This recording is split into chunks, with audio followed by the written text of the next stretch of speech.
wheels for the BelAZ are made at another Belarusian plant in Babruisk. It was specially built to supply tires for heavy quarry equipment. The wheel of a 220-tonner is a one-off product and therefore almost entirely handmade.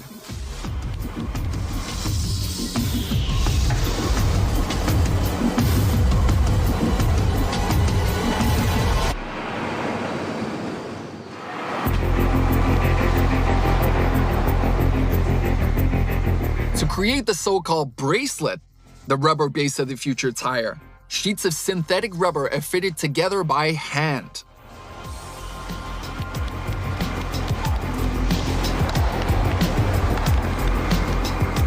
Layer by layer, the workers build up the base of the tire. Several different grades of rubber with different properties are used here. After vulcanization, they are all sintered into a homogeneous mass. But in the meantime, the bracelets are put on a hollow mold, one by one.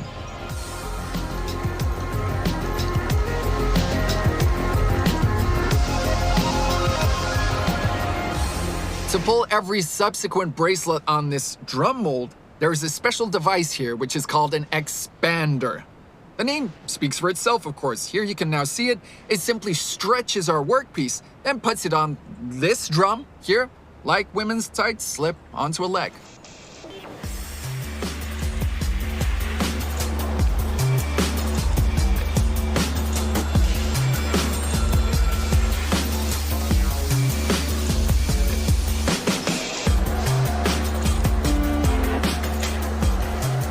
The edges of each subsequent bracelet are tucked into the sides of the workpiece in a special way.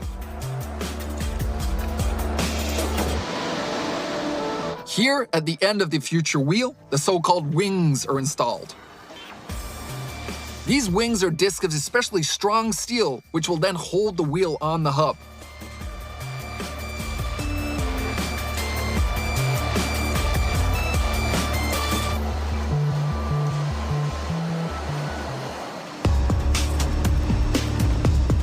As a result, a rubber tube is obtained which will become the inner base of the tire. Now it must be covered with an outer layer of particularly strong rubber, which after heat treatment will become the tread of the tire.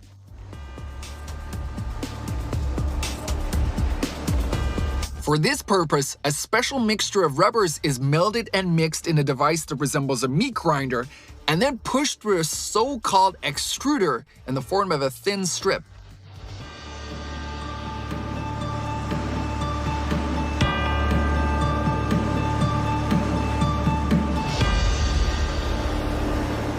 After that, the rubber strip is cooled down slightly on this water-filled drum, and then it passes onwards. Ultimately, it is wound on this workpiece like a thread on a spindle. In fact, the weight of this thread is over a ton, while the weight of an assembled wheel is about 3 tons. The rubber is 15 centimeters thick, for the tire of this monster must withstand the most incredible loads.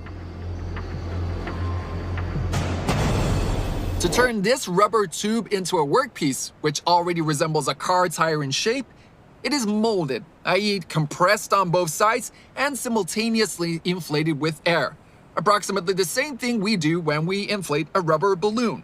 The only difference here is that the pressure inside is a little bit higher, about 3 atmospheres. It's about the same pressure we have in our radiators at home.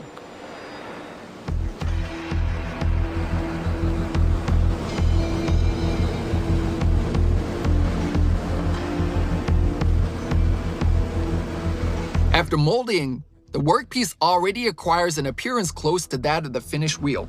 However, now it's just a layer cake containing different grades of commercial rubber and steel wire. And it's a soft cake at that. For the wheel to be able to withstand the weight of a huge BelAZ, it needs to be vulcanized. This process takes place in huge ovens called autoclaves.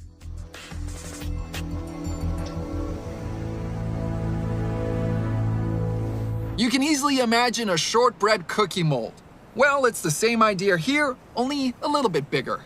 The tires end up with this tread pattern imprinted on them, and even the lettering, well, obviously, it's sort of mirrored here. It's all just like in the kitchen, save for the weight of this cookie being 3 tons, 300 kilograms.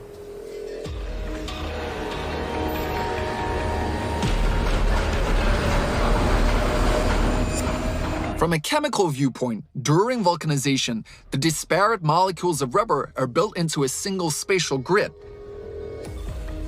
And these molecules are connected by what are known as vulcanizing agents. Most often this is carbon, i.e. ordinary soot. The wheel workpieces are loaded into the autoclave in a stack, one on top of the other. From above, the furnace shaft is closed with a multi-ton casing, and that's it. Now, all that's left is to wait. The process takes 12 hours, give or take.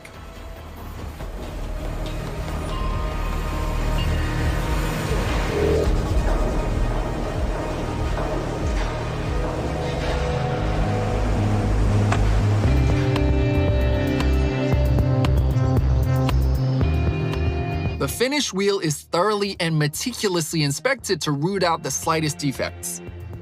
And this control is not only visual, each tire is X-rayed. It must be perfect both inside and outside.